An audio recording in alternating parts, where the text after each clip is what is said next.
ইতিহাসের পাতায় আরও একবার প্রত্যেককে স্বাগত জানাই। আজকের এই ভিডিওতে আলোচনা করব বিপিএসসি টিআরই 4 এর নোটিফিকেশন কবে আসবে এবং এক্সাম কবে নাগাদ হতে পারে এই বিষয়টা নিয়ে আমরা লজিক্যালি পুরো বিষয়টা দেখার চেষ্টা করব যে কবে এক্সাম হতে পারে। দেখো, বিপিএসসি টিআরইর রেজাল্ট ইতিমধ্যে বের হয়ে গেছে। বিপিএসসি 4 এর এইবার কাউন্টডাউন শুরু।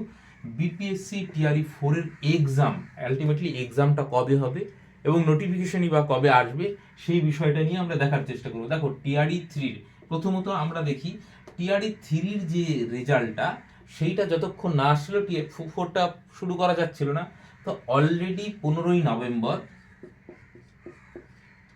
নভেম্বর কিন্তু প্রাইমারি এবং আপার প্রাইমারি রেজাল্ট চলে এসছে। 9, 10, 11, 12 এর রেজাল্ট বাকি রয়েছে। এটাও কিন্তু তোমার ওই 25শে নভেম্বরের মধ্যে বা 25 থেকে 30শে নভেম্বরের মধ্যে তোমরা প্রত্যাশা করতে পারো।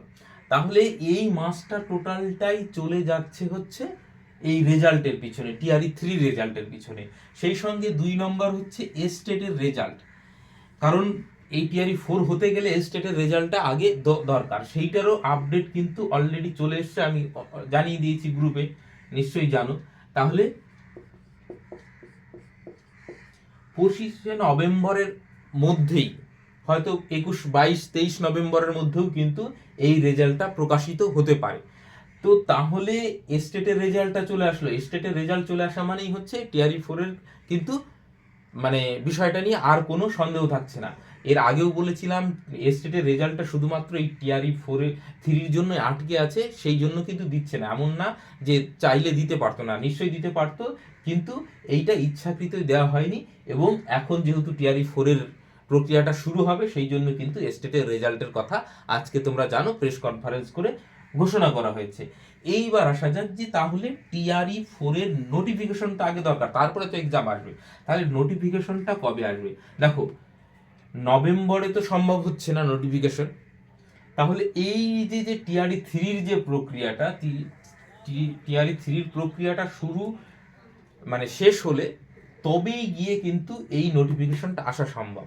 তাহলে নভেম্বরে হচ্ছে না, নভেম্বরের শেষ অবধি চলে যাচ্ছে। তাহলে ডিসেম্বরে গিয়ে কিন্তু আমরা নোটিফিকেশনটা দেখতে পারবো।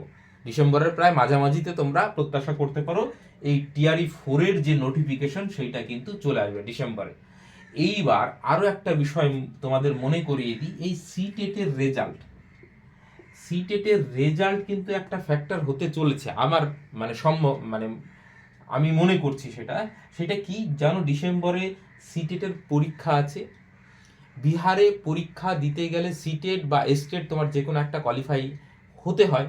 তো সেক্ষেত্রে এই যে সিটেটটা হতে চলেছে ডিসেম্বরে, তারা কিন্তু টিআরই 4 এ চান্স পাবে এবং সরকার এটা দেবে। ধরো ডিসেম্বরে যদি ফর্ম ফিল আপ হয়ে যায়, ডিসেম্বরে কিন্তু সিটেটের রেজাল্ট বেরোচ্ছে না, বেরোতে কিন্তু জানুয়ারি হয়ে যাচ্ছে।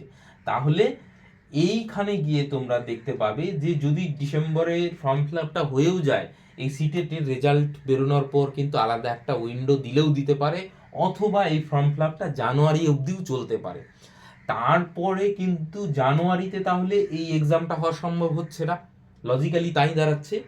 তাহলে এই এক্সামটা হবে কবে? এই এক্সামটা